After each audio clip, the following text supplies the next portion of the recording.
Whamalulua tua si o tātou a inga ta fiufu e whamalulua li le leanga mainga o ngi o le nei tau vi ia le li ia mana ia leu tātou watu anga i le tūlanga le o le vaenga o le whaita anga ma le muri lua a ona o le whaita anga ia taitasi le tane malana ava ia taitasi fo i le fafine malana lava tane o e tau mua mai tasi lau ava tasi lau tane ai aua le ola whaita anga o le ola la le whasasa lapa le olanga o leo tatu lo le me le manaia e le leile me o le ola whaita anga o le tangata na o le ava leisi o mena na whai o la iti o mena na whai o tama mateine sa tato ma arte ma le whaalotanga o le tala noa al tuspa ia i tangata o le whaolatanga tangata ua lato uta lia keriso e whai maali i ma whaola ala e whai atulanga le whaita anga ia po le mana o atu le ava le la te tua oi po ai la para tangata ele mana o mia ele fatanga ina le vaenga ile ainga o le fatotua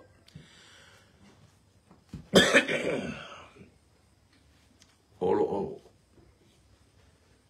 ia ina i fa ma i tono sa mo ia fa aftai mo la utu talo ia leli awor tango fuali si le avalisi ma le tane alisi awor fia e pati awor fia e vivi a ol fia e oso. Hallelujah mpati o tato lima matato sisiva ile ali. Ia aite siva fale tono ia imea ete siva ai ono lomto mfai. Hallelujah ete nauna watu le tolua o lista gata. Hallelujah. Ia na ratu role fa il tala ia pole asemea ete fa ia leone matseni talofa. Ia le lita yao. Foi pule tolu ia vatu ele tane ile ama leanga le leie te tawai ia whapea fo ile ama ile tane lua maenga le mana o le ama ile tane ile ama o lea mea silisili a momoe whapena o mea uma e whaatino hallelujah a maile loto fia maile loto ori Hallelujah. Ia tūlanga e whaatino ina le tane ma le whawhine. Ia whianga le iai. Praise God. E awal fia e momoe. Awal fia e afoi. E wa ai mai ia tangata oka o whai atu le lua pea. O whatu ai te lua. E le anga lua loto. E le anga le loto. E te le alofa i loto o lua. Pe te le alofa i lau tane. Ia whapena. Hallelujah. Ia le li se ia fina ngalo le atua tu ese o lua o le wingo le tarafa ele ia o ame wai ia tatu a halu le fine o kolokaio loka masa o salo vale loka fua loka pena a me tu po me o le tatu te lo me la nga me vele tu spaia lota masa o salo be alu ata be tamalo lo me la ia fine tamalo lo me la ia tamalo a o i tene lo me la tamalo le mo sa loto a o mana onga le valo ia vatu ele tane ile ama le anga le ia tatawai ia fapia fo ile ama ile tane le mento pul fana wa yuta o nani ma eru o le awalia praise God wa mataulela tu la fono a oti le tu le fan sae ia atoai fo imale wo i tangata e peru a oti lo uso hallelujah le isana so natali e faina ya lulu no fo mo le fine fa tu puele nga fo lo uso apeto tele apeto fato lima ala oti lesi va pena a ta se alla fine le ono no foi o le mea e se le mana ia na ai awane e fai me leanga o yo ye istanga te ma pe la fana le ai tsa ele mana oli seli e afo ia maua se atali io o le tama matua ia te na le fai ale tusa o le polkala me tauna patulona alofa e alofa ile fine ai maua se tane wa matauli maua le tama o le tama na ta o le tama matua o ina manatu e tātou te maua se atali e o le suri o le ainga. Ai langa le loto langa laenga oi ele ti a pololo loto. Te mafau a ola ele so watali. Si fule mana ia o mena sa ili mai le atua i o tātou loto. E fa pena fo i tātou baba i atu. Ina ia le anga le ia so solo pele faola tanga i tutonu o tātou ainga. O le mana o ngalale ina i o tātou tutu ma le whaatua. Hallelujah. E anga le leia i o tātou taitolo. Ia le mena topule awalia. E le maua se fea anga le leia. Na feo ti uma. Tanga ele o le leile la tuitinga o le fifine. E le pule le ava ilo na lavatino. O e whalongo mai. E le pule o e le ava ili tino o le finge lea. I o se mata upu fai sina loloto lona. E le pule fo le tane i lona tino.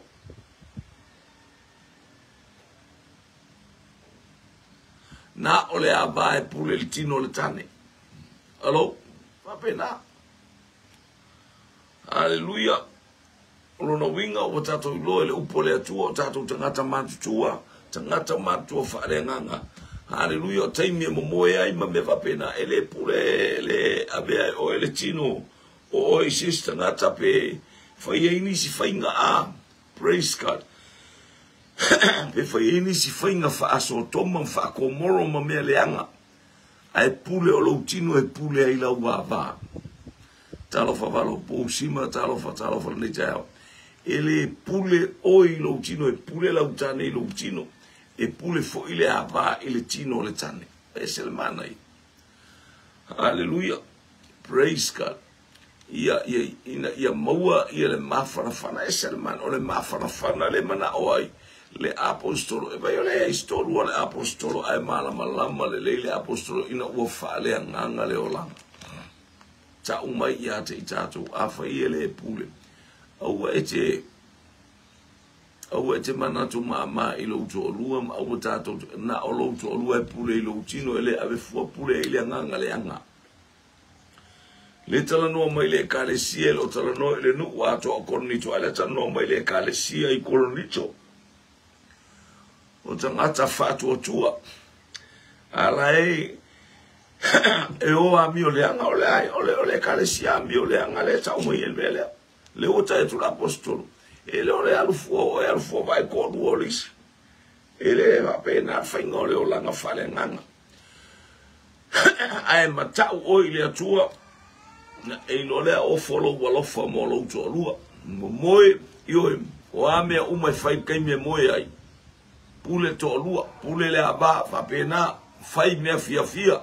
Yo ele na fa pele ole o ame na ita ilisi pe fa le tonu ele ma fo le silisi ela ngale fa pete mo na pete mo le wolo mo tangwatu ile kisi lo to lu I'm sorry my dear, I'm sorry Han ia afo ita utala por apo se me no fa to io me na pisai. Hallelujah vi aleli e pe la o la to matele mo ma to ai o mama sani amao e mo ala to mato ai nga foi lantalo na porto mato mo mato ba fine e mo mana fa na mo foi ya la to via lungo la moenga io praise God e poto mato fa mato tele mo ni poto mato te fola ato e fa fo ma fa na sa ia e se foi ya wala le to ele fa pela o ma le fia mo pe o te lo to lo pe te mo lo to no. Na o te lo la fia i el mato bo mo i tu alanga le mo te mo ai wa uma fo i te mi hallelujah na so nga o i o langa wala ko tatu so nga o ka ko o langa ia le o langa la le o te fati a o pule mai be tu mo fai le atua me siri yo mo le mo fai no mo to tasi ya la ko pa fai le mo lo ko lu aya mai fe le wala no mo to tasi lo a walu po ke we ele ma ko fare no mai o te alua u ma o mo no mai o pa walu fai la fai ta wala tusi ya mo ya ele fa pena ke mo ke ku ko no a wilo o ye se be fa pena ia o te sawa I mate moe malo tolu ala mo wale mfui mako e moe fatas na ma ua fia I le tua o aso o mawai o kape o kau ngā povi a tato o langa le o tau atu o iati oi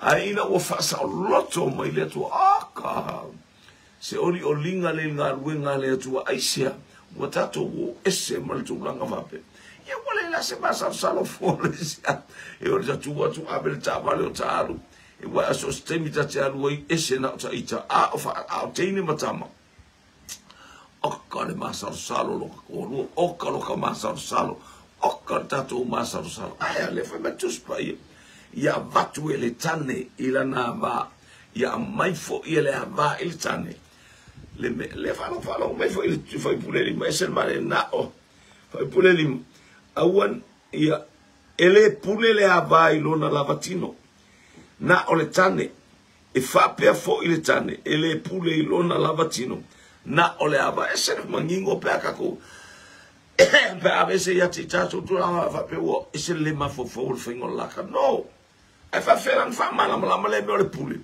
pe ole taimi fa le mo e ai va pe kele ngo fo wa fa fa le ngalo chino ma me fa pe ki kango fo ses kanga no olo tane pule lo chino pule fo ila wa vai lo chino ia leli mana ia fa pule elima fa fo me fa pule elima ina ia matala ma ia awane fa afiti le tasi se ilonga lava lua te loto ngatasi ai na yaso ina ia o du ana pongi fa sanga ile ana pongi mane tatalo ma ia to fa tasi ane ile mea etasi ina nei fa oso mai satani ia te olua ona lo olua le lava ono sa o e kau mau mai le kala kuspai o e kau mau mai tu fa fonga mai ia praise God, excuse me awane fa afiti le tasi la le wingo le me awul fa pe mai lo ko ya ke ka moi pe on me fa sa tu pu ya rasela malea well it tasi te malo ai fa to lo alo ele fio le melenga fa ya kwa male o Jacopo ele fia moi malea ainga rasela au nga ko lo uma ele se me va pena mana umbia ele atu e fai ia vatu ia lo fai I lo tolua mata ulela ele tu e to telen tato te to lo fa lo to lo palangi lo to lo ma ola lo to lo fai ngalo ngale officer lo to lo ai pan ke la i felo to lo te wina lo to lo te pasi lo to lo no foi lunga taringalo nengi me fa pe nga ele taimi o le sa lo tonga mai a ke riso le taimi awane I fa afiti le tasi a fa pe mai wala lo le lava a fa pe mai lo to ta moi ta ia ta moi awane tu woni swa me sa I lo to langa mo langa o ka ko wa wala e mana o se to lo mate ai ka ai mo ka longa o io ka longa nga fa se lo ka ma fo mo poka piliaki kaisi io talonga wa karo ka kilo e mo ai kupe mo me fa penga so le ka kelo e ko ka male ngau wa sa nga le o fia ko ro me le ka kelo ye fa pena fo to lua le fa ta sta malo le ta ama le pinko o ka lu le pinko mo le pinko lo o ku le me lo mo lo o ku le me fa pena I wa na ba tu no bo mo le sta malo ale ko mai awane I fa fiti le tasi io no vinga le tau fa matala tu o fa fiti a fa me moi Ioi, moi fatas. Tasi lua I afa penga. Tasi lua alunga. Wati ngana te lele alunga mana o alesi alunga le limo alesi. Ia ngā tasi. Ia tasi mea uma aua nei whaafiti. O fo I pe ao o le taimi tātou te. Aleluia e tātou te I le pōma mea uma ma tū langa tātou te. O ni whaafiki resi resi. E ka le lapa. Ele a mo eso le lapa. Le anga o le mea o lai e le mana o ngai louto olua. Ai au nge whaafiki. E se kuia ngā mea o ka le lapa. A lai mana o louto olua e te lua. Mo moe manua fusi me whapena o lo tautala ia te o whafonga le ngapa ia langa wa o ina ilo uloto. Hallelujah. A o ina ilo utangata. Le fo share atu ia te o aua nei e whaafitia lo utohu. Ia vaila ia il teimi ua o mai ele tu whala unga whai upule e lima. Se ilonga lama lua te loto ngā tasi ai ina yaso. Ina ia o lua whasanga ile anapongi. Mare tatalo. Pela le wolua mana oe. Ia talo tu te maa. Aua nei toi whanau fufine a. Le whawhea nga le whangau. Pea whai momoe ai pou. E momoe. Ole le whangau ai momoe ai pou. Momoe. Ai to anga whai tatalo whai lana pungi. Longi ulua separate. Watu iluma le atua. Ia le la maata. La maa le toi momoe. Ai malia ua to le la baise o to lua whanau I lo ua mi o le anga. E whawhanga mai le atua. To lua tala noa le suafa o keriso. E wala au ile le fusfusi e lalo nei fusfusi e lunga. Tatala I lalo nei tatala I le lang. Ia ngā e tatalo lea. Lo wa inga e whawhanga mai nei tae au. E se le mana I o nei pokala o nei a o ongo tato otu I nei tae au. Hallelujah. O le tutu lima le hafi. Amila le utu mapu tālofa. Naomi osa tālofa lo wainga. Nia le utu ma tupa I tālofa. Josh pulea I. Oh, hallelujah. Hallelujah. Vi ia le li anga le le atu le atu ilo wainga awanga. E mai e au titala noa au lenga o mea sa au bolai. Ai au mai e le atu tusi le leo se tusi fa pe tauna na le mea leo se fa vai atu ai. Praise God. Foi o poema ana pongi no ingolo le ko momoe io e fa mai ia lua tal tonu o tu watu ile atua ia fai se lua vai se vai aso po se lua vai aso ia na lo baba ile pole alta le vai le atua. Hallelujah. Praise God. Matu watu ile ali ia mea uma ni me o le mako I lalo ia e ki ngā fu inga pa ai mawhanga ui e ia kūranga ki a papa aku ia ngonge ai kei mua moi poku a ia mui au kou moi poku ngā kōlingi poku ngā raka inga ai o mai ata moi sole o lale hae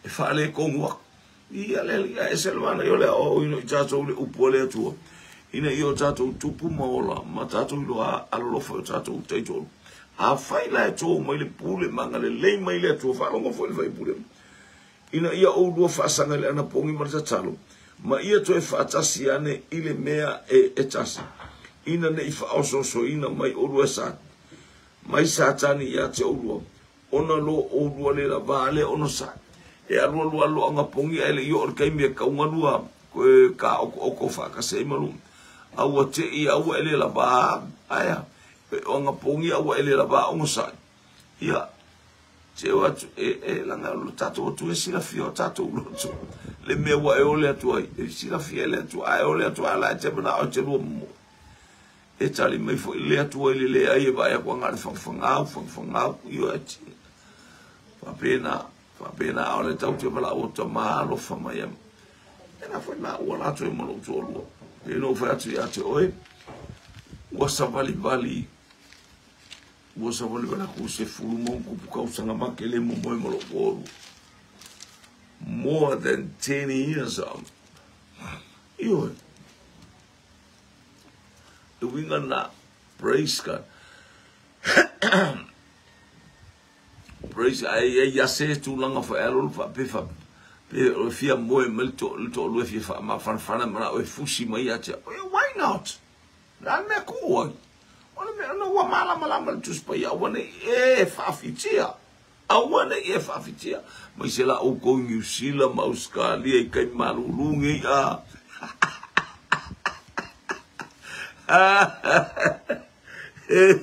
Ele fia moes.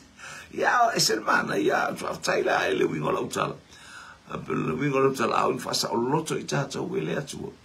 Oka, wa, eti, o tata wa aise, ese au le leo whamanu yanga le atua eo o mai, ia matu ina mai mo i tata te soi fua maolai. O ua le ele lase ngapea. Io, ngapea a mea e mo e sa e halu o le poko lo mo ko io wa le fia o wa esa le anga le wana lo feita lo tu spa ia fai lo talo mai o ai me ai o pe wasilia te o lo ai lo fas me ai ia wala o tina sa ia ta ai io so stai mi ai sa o matu wa inga wala au lo tu li la fa da o fai atina sa o fai la fai me ai io e sel fa manuia mai o le atu ai le taimi malea taimi. Ali Josh, ni mamuia le atu, ni yeile anga le nei. Hallelujah, ele a faina uto, ia baba ila, praise God. Ma fana maltina, ia e o al taimi. Wa e moe ana oe, wa moe fo ina tina ia. Wa yeile saulo tongo le kai fiki inga le fia fa ma fa siria ia le fa ma fa male alunga. Kau male alunga, ele fusi male alunga por fa malu. Ia vi ia le atua, hallelujah. Ai ho in fa fana mai le atua a oka.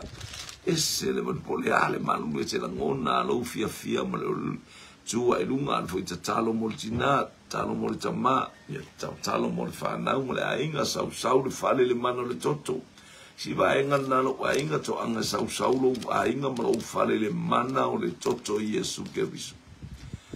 Ia nganga le angai ka ape solitonu e le banga skape nga maleos fa inga nga le ngaya o suta o sau lo fale sau fo ni me fa tato por kala mele mano le toto Yesu Kristo via le potialu foi fale ya fai ele fai ko por kala me sau me uma si la fia ele atua haleluya ele au no mo lo mutu sau fale hallelujah ina ya wana ye shaba no le o lo le ni ya le ya se va tu fa ipule uno ole mea tu fa Italia o te fa tu ai ele se poloma ya o fa me apostolo o na ele so swani ya fa Italia oe ale wa batu au wane etu ua louto alua e moena o ia aya Naomi o sa talofa ni louto matupa ni leli ma lo so ifua o wane etu ua na louto alua e moe au tatu ni la iti o matu ni o matu tua ia le ono sulu valu o tau sanga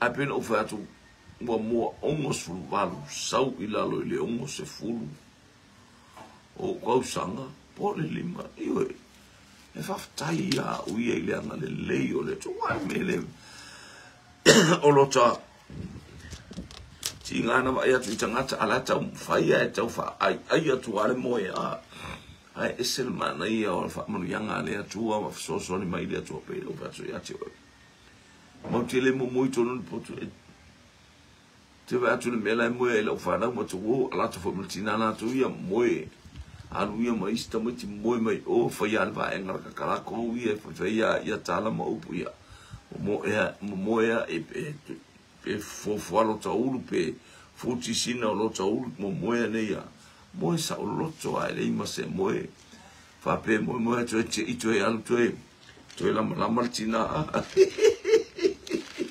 ia vi ia leli a o loto ia fa pe o unei tangata uma ai pe tai e tai to tasi malana lava me alofa e maua mai le atua e tai tasi malona winga o lea malea io e tai ia fa o mana o apostolo ia tato pe o ia a au ai le son to lua ia malia paulo e le se mela Ona mana onga la le fia stolua yo le ta no mo tala bo onga mo tala bo le e o sa ilintane ya awa ola fa monikela no foi tene no fa monikela mo foi tangata na o fa felela hallelujah ia ai woni yo tato foi se me fa le fa pe tato tio ba ingata ngata e mu na ngoliste ngata ya luoko tele wo ba ai tangata fa pena felela pakele apala kiki ia wo tino ia tele felela tele foi ia au la ikinga nanga na mato mafuto watu simotangata ia wole la ba ia tina kwata ia fata simale talofa ia leli o fa pena le wingo o tangata woni ia le faise mea ele tu sai male fina ngalo le atu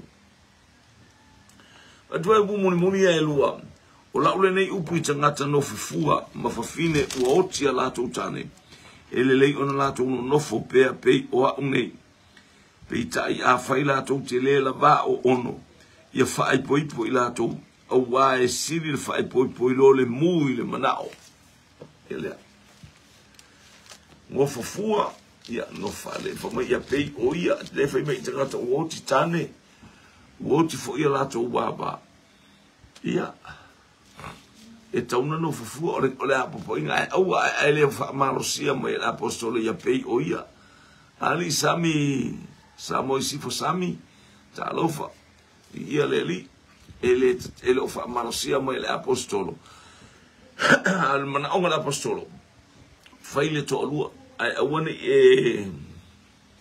fa pe o la fa ka inga apostolo ele fa tu le tu ia tu ismea pena je lo faina esa ile tu mai marosia ina iam fai ona fa au le malos ina e alu ia peina no fa tu si au ia sao ave lato menele ta fa pera o se musu ta wat na ora o patele o felela ia o ka fa kai ko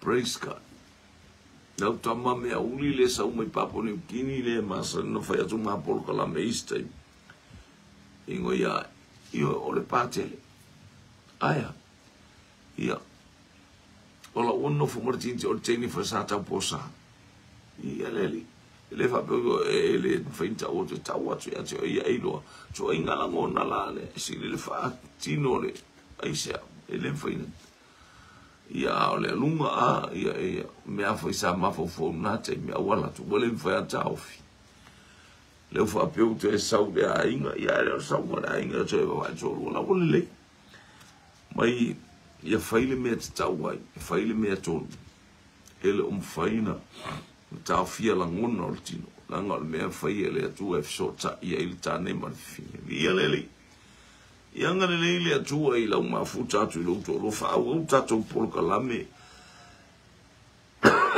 tutu li ma fi haleluya to ya nga ya to inisi fa nga esele mana ia fo ila u fa longo mo le ta ya o ta pa ta ja so i fu mo ta to wolo haleluya le tutu li ma le afi le aso ta ya ile nga le yo le tu ma ilo so i fu mo lo wolo ta te mo wa ile fia mo le oli le te mo le te haleluya fa wo to le ta polo kala me ia fa mo ia le tu ma le ya tu le tu fu fuanga haleluya a o tato wanga e tu fa iunga le va yaso ia o tato por la melea ia fa mo ia le tu le ya tu mo e fitu tu fa ivo mga lu ia tu fo ile upo le tu ile loto haleluya talo ana pongi o le tali na me uma tato o le tato ana pongi ma talo tu ina atu ma le loto ma ulalo ile tu ia nga le le il fa na o le tu ma le ingo le fa tu le taya lau polo kala me baba iane haleluya ilo a inga tane malefine le tao haleluya ye misi fa mo yanga mo le aso ata te atu so fu tu ri mo le ina ye sila fia mo o ilo me ta on so fu mo ta to wala haleluya fa mo ye le tu la o na ta tu mo o e mo le nganga fa ma ula lo ilo polo kala me tu ri mo le afi haleluya ona o yesu amen amen tars fumalua Ia utirola a tau fai atu ape ata te etolo tu sui fuomole ola. Ile polo kalame ole ai mainu e mamao le ala. Ona o Yesu. Amen. Amen.